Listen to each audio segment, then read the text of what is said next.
Hello, today we are here to discuss Mosaic, a story of civilization. And a long story it is. Yes, it was a long story getting this game. So before we get into it though, make sure you hit the subscribe button and the notification bell down there so you can make sure you follow along as we go through all of our collection of games and all the new Kickstarters coming and all the things we talk about on here. That's right. All right, Rob, can you tell us more about this game? I can. So this is a brand new release, 2022. It is available in retail, but Brandy just got the Kickstarter. Yeah, I just got my Kickstarter. This came in maybe 2 weeks ago. So not very long ago. Yeah, it's been out in retail for a while. Yeah, it took us a little bit to get it. But yeah, I mean, they were selling it at Gen Con with the Kickstarter version with pre-order there, but it was supposedly shipping within 2 weeks of Gen Con. Whether they actually did or didn't, I don't know, but it was very irritating when we were waiting, and we still were waiting, and we were still waiting, and we finally get it late. So it does play 1 to 6 at ages 12 and up, 90 to 120 minutes. Now the overall rank, a little high at 2917, but it got a pretty good individual rating at 7.8. Designed by Glenn Drover, art by several people. So let me list the ones that I could find.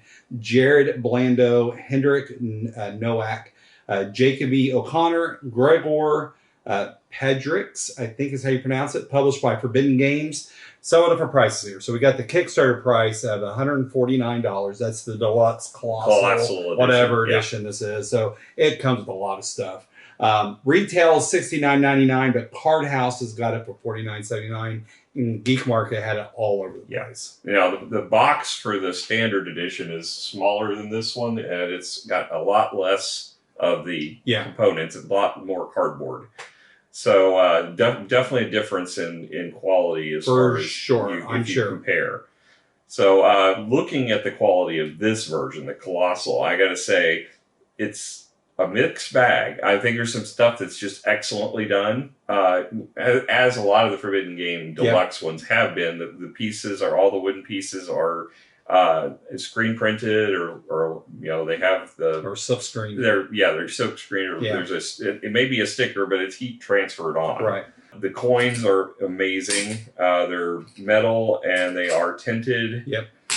So you can easily see you can easily see the coin denominations on them. At least on most of them, I think the silver ones, the gray ones, are a little messier. The pieces for the board are what you typically might see in like a war game, like Axis and Allies or what have you. They're all plastic miniatures. It looks like a Dudes on the Map game, but it doesn't play as such. No, it doesn't.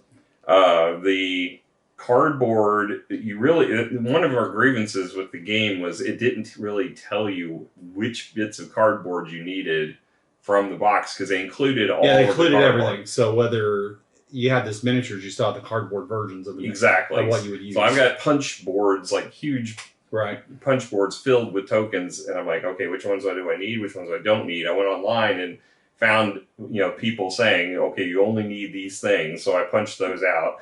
The only piece that was missing after following those instructions was they don't give you any player markers for scoring, which that seemed like an obvious thing. Why that was left out? I mean, you could use one of your units, but then you wouldn't be able to stack them if someone had the same score. Yeah. So we just punched some of the cardboard tokens out to use that matched our player color, and it's not a huge deal. It's just kind of a why didn't it? I mean, you got all this, and it's like, no player marker. But you do have like this cardboard peeling here. I mean, that's just not, the cardboard bits are not well made. The rest of it is pretty good. Well, some of the cardboard bits are well made. I really think like the trade goods tokens are really good thick cardboard. Some of those peel though when you push the cardboard through. Some of them tried to peel on me. Now these are nice. The tiles. Yeah, the tiles are nice and they're linen finished.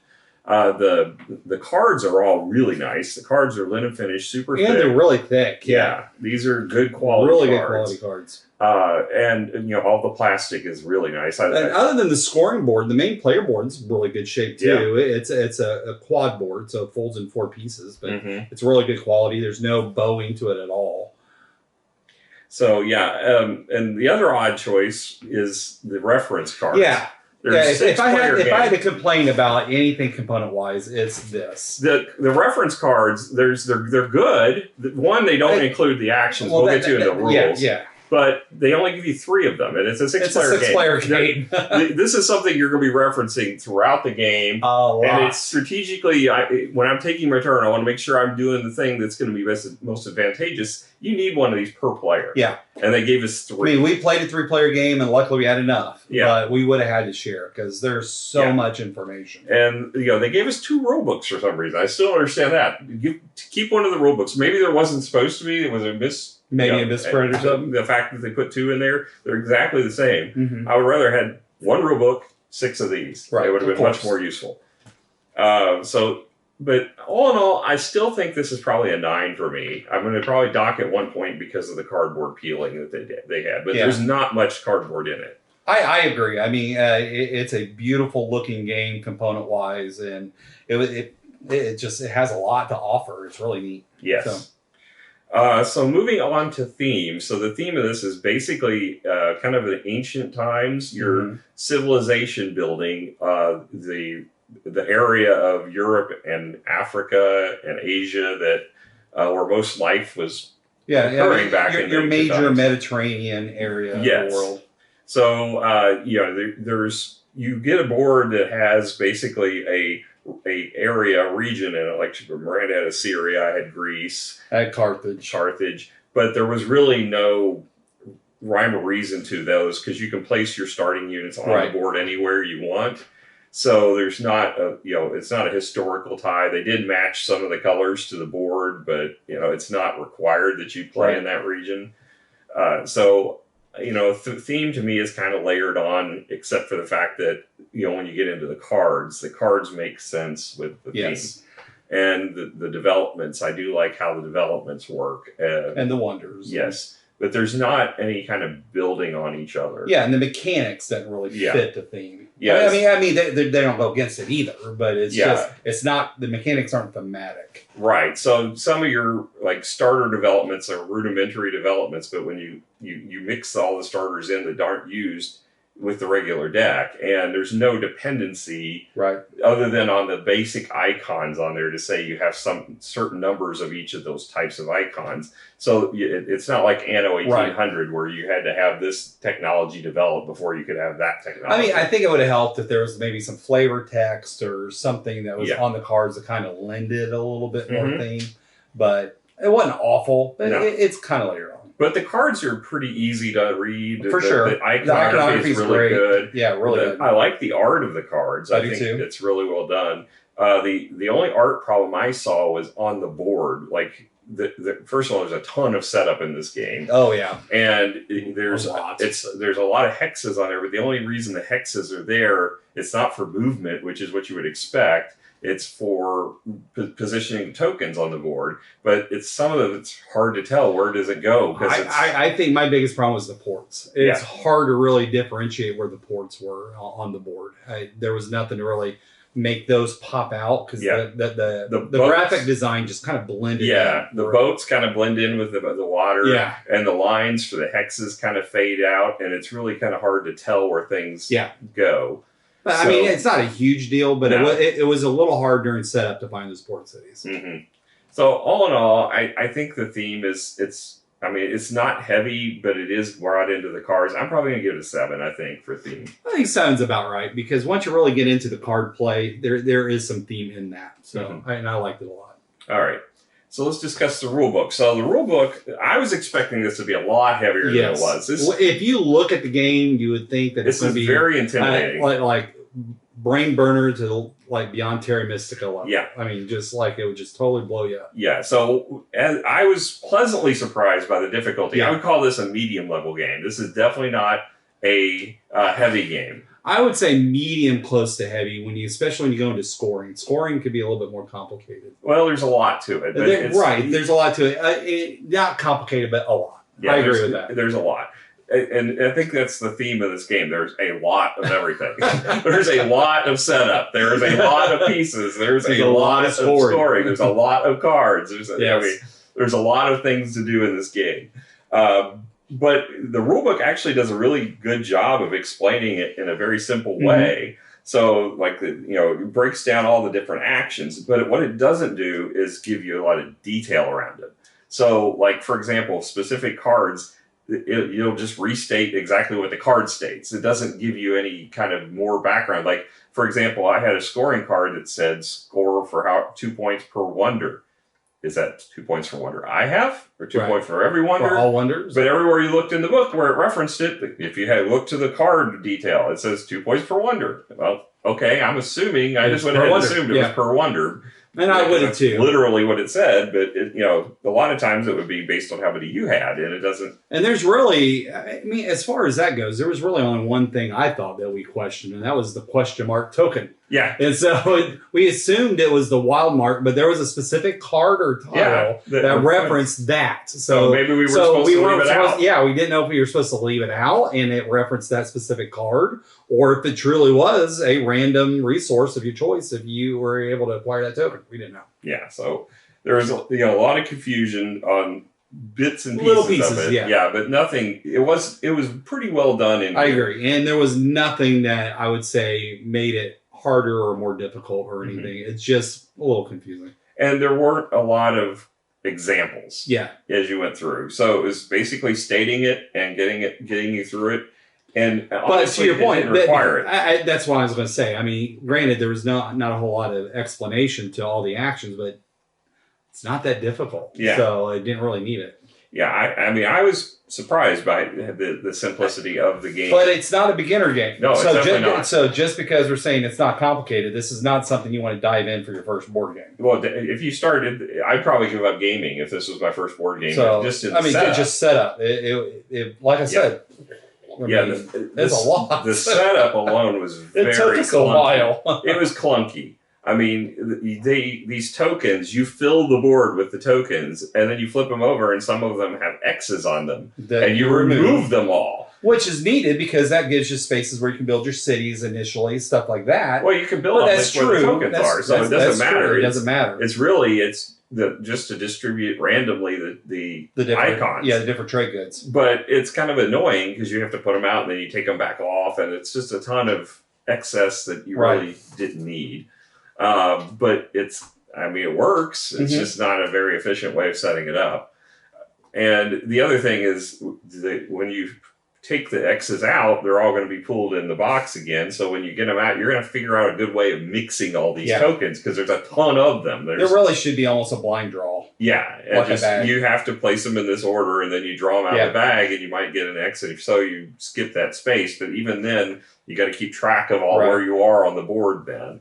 So there's not a great way because there's just so many hexes on the board. So it wasn't hard. We're not saying it wasn't hard. It was just tedious. There's just a lot of it. So I think the rules do a pretty good job of conveying everything in the game. I didn't see except for our cheat sheet. Yeah, the cheat sheet. Yeah, except for the cheat sheet. Now the cheat sheets I do like. I do like them, except for it's missing. It's got a glaringly the huge part missing. The steps of the turn are the actions you can take. You can choose one action, but they give you a list, but it's only on the back of the rule book. It totally should have been on this cheat sheet. It should have been on this cheat sheet card. Yes. And they could have probably found a way to make that happen. I mean, they did on the back, they did this small section. They probably could have made that even smaller and added the 8. Yeah. Because there was really no need to clarify the 8 actions because they're so simple. You just listing them would have been good. Well, I think it would be more useful than the in-game scoring, honestly. I agree. I agree. The in-game scoring was pretty simple. You could have put that on the board somewhere because you don't need everybody to have that reference. Or even then, if you put the 8 actions on the board, I'd have been all right with that. That would have worked too, either way. That would have worked there too. So it was kind of once you get down, the actions are not that tough. As a matter of fact, there are spaces on the board where the actions are represented for the most part, but you have to one's over there, one's over here, and they're not clear. So, and there's a lot of subtext underneath the way they arrange the rule. It's something like the building requirements. We didn't get that initially, but once we saw it, then we understood it. Yeah. So I'm going to give this a 7. I think it does a pretty good job. I think there could have been a little better, clearer way of doing it. I think they probably should have taken a few steps to try to see if there was a way to refine some of the clunkiness of the setup and all of that. It's still not. I don't think it's detrimental to the gameplay once you get into it. I think once you learn the basic actions, you don't really need to reference this that much anymore. But it would have been nice if it was all here. Yeah. I think 7's a good score. And, you know, other than that, I think these do a really good job. Yes. And they should have had 3 more of them.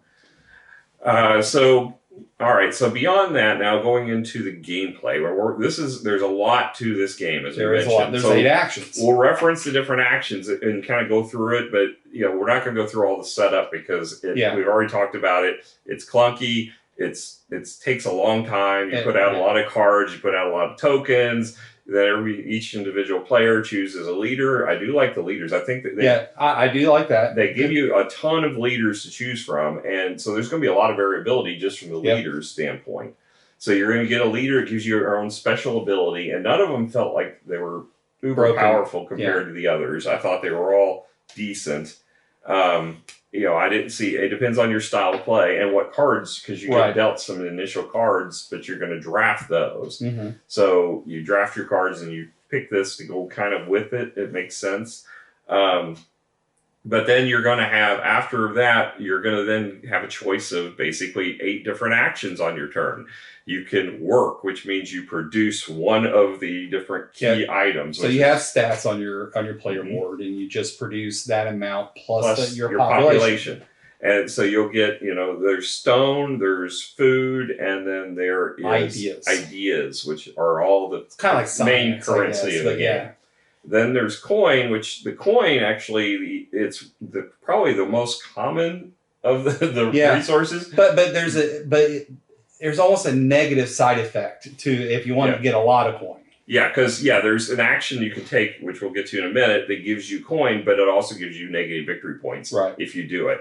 But there's two types of coins. You got taxes and tariffs. Well, they're the same coins. It's just two different ways of scoring it. So. Yeah, but basically the coins are 2-for-1 trade for any of the other resources.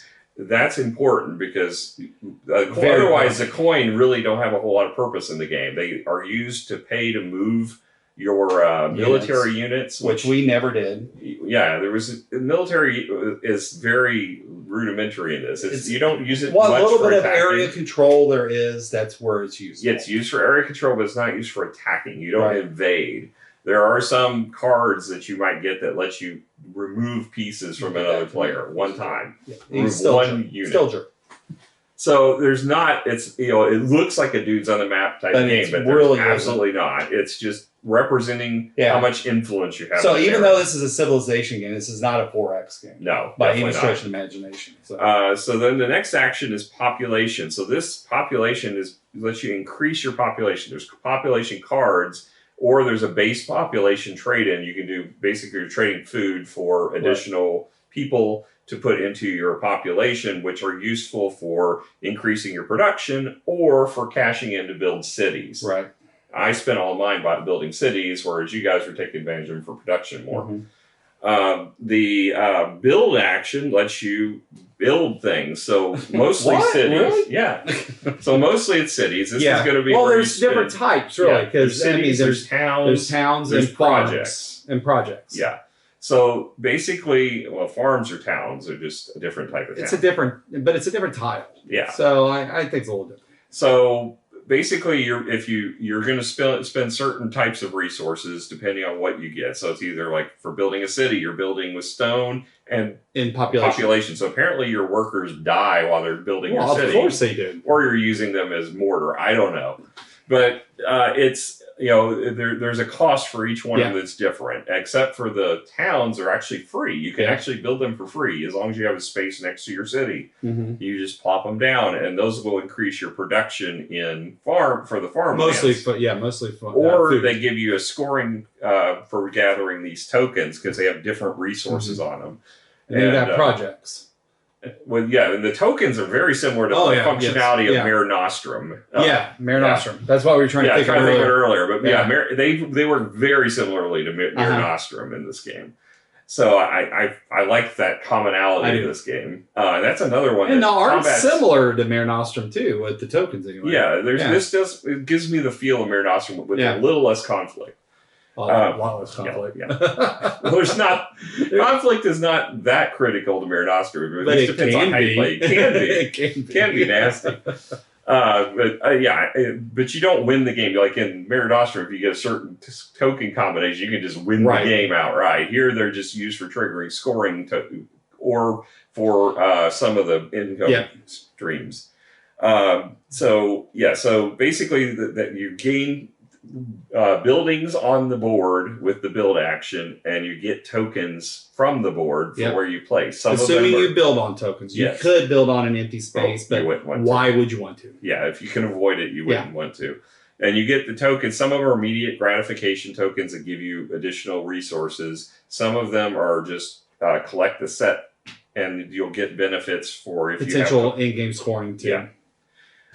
So then wonders, you can construct a wonder. This is technically kind of like a build, except for you have specific resource requirements. They take a lot more of them. So you have to pay like 20 stone and 5 food for the first one. And then it goes, each of those go up by 5. But that's where the money will really help you out, because the money compensates for especially the stone. 20, I mean, you can build up to a lot of stone, and that money will help out a lot. Yeah, so you pay 2 for 1, but still. Yeah, I mean, it's good supplement when you are just short. When you need the 2 extra stone or something.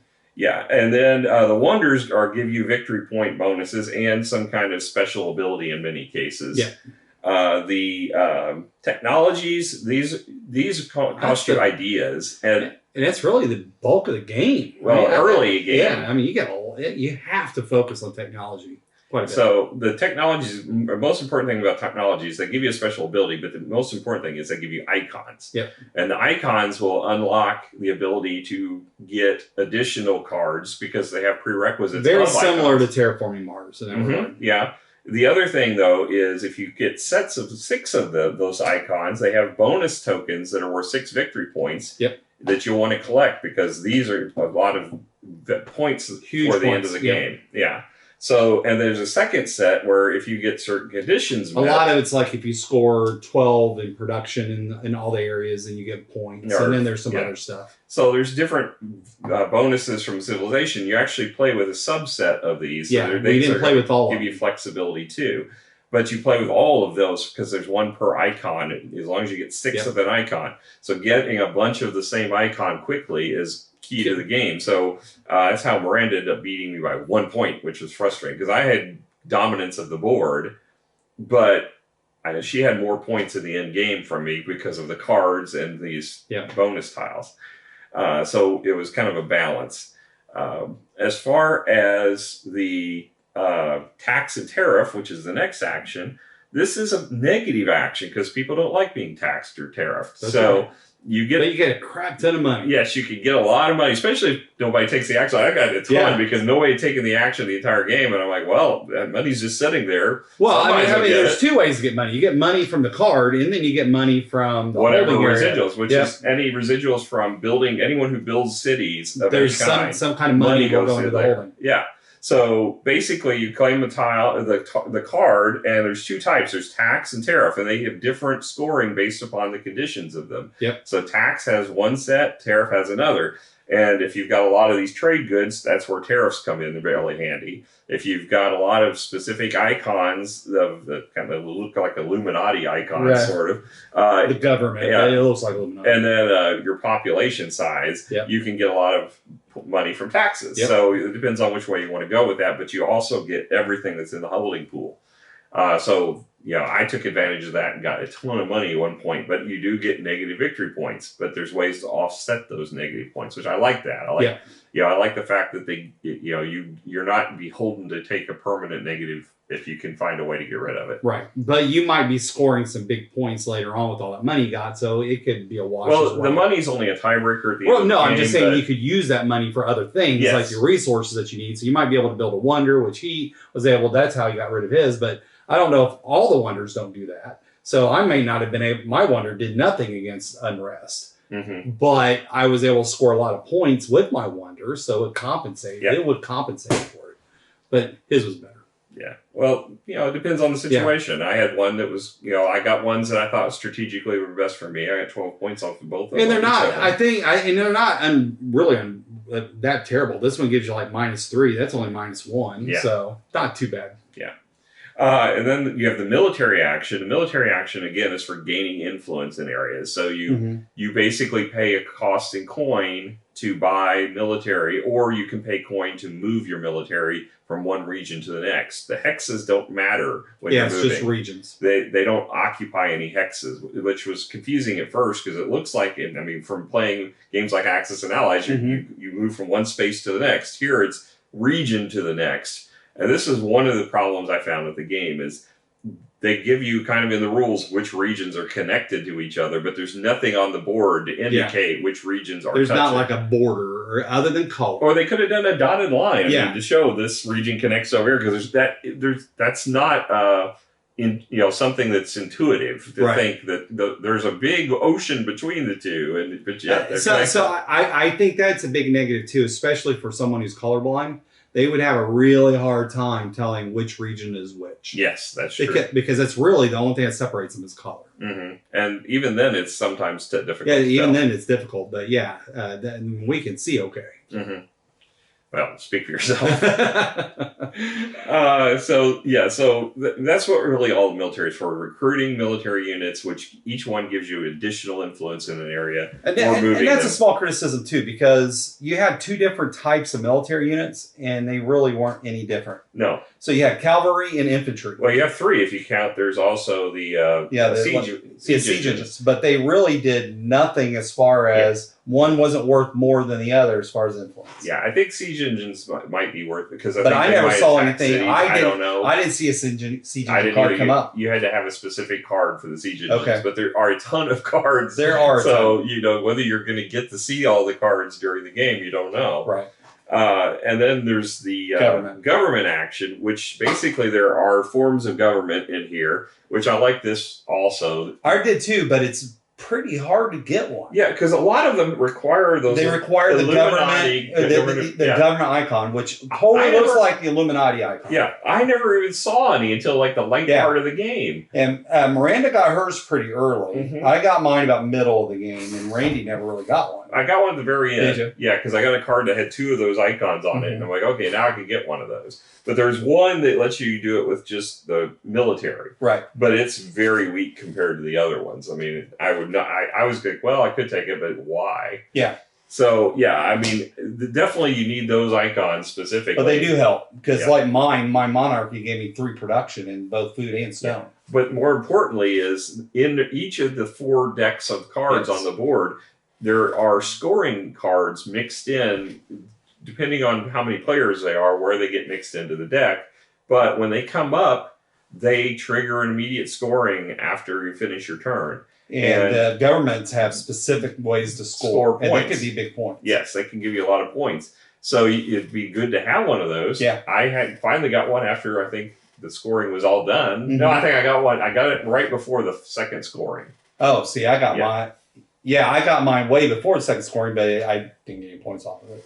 So yeah, there's those give you scoring along the way, but they're not useful at the end of game. So if you don't get them early, and that's where the luck will work in it, because it's just those icons. If you get a bunch of the government icons coming up, you probably get a government real quick, like Miranda did. But we didn't get it. If you haven't figured it out, this is a point salad game through and through. Yeah, through and through. Tons of ways of scoring points in this game. You get scoring during the game. You get scoring at the end of the game. You can score, just for area control. You can score just for cards. Any combination thereof. There's a lot of ways to score points in this game, that's one of the reasons I like this game. The drawback is it's a long game and you're doing repetitive processes. Yes. So you are taking the same one action each turn. It may not be the same action, but one of these 8 actions. There's no conflict, really. I mean, very little. And I'm okay with that. Yeah. But because it's a long game and because you can only do one action, I thought it was okay. I was kind of bored. And just because it's long turns, I'd wait forever it felt like forever, Miranda and Randy to take their turn. And then I got to do one thing. I made some ideas. And then I had to wait a long time again before I got to do something else. Yeah, I felt like if you took a production round, it basically made you feel like you were sitting longer. Yes. And I tried to avoid taking production as much as I could. But you have to. You have to, especially early in the game. I mean, later on, there's ways like whenever I was building things, I would always place on something that gave me resources back. You know, Miranda took advantage of the tokens. And you can do that to some degree. If you could do that consistently, I wasn't able to figure that out. I think this is a game that will reward you for multiple playthroughs, but my initial playthrough was just a tad bit bored with it because of those long turns. So, I mean, I think it's got a lot of meat to it. I think it's got a lot of replayability for the game.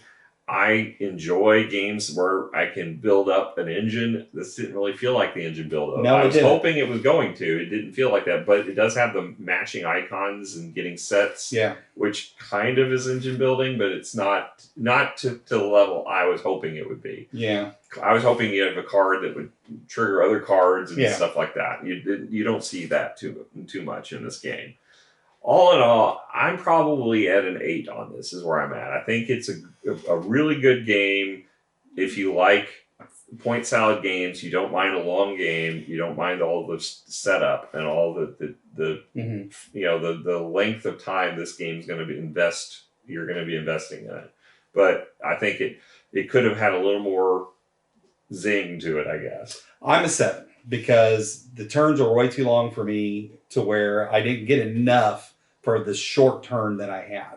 If I felt like I got more out of it, then I would think a lot more of it. But because I'm a 7 at that, and I just wish that the turns weren't so long. I would have liked it a lot more. 7 for me. Yeah, and this was with 3 players. If we had 6. Oh shoot! It might go quicker. You don't know. I don't know. But yeah, I think there are some definite drawbacks about the length of time.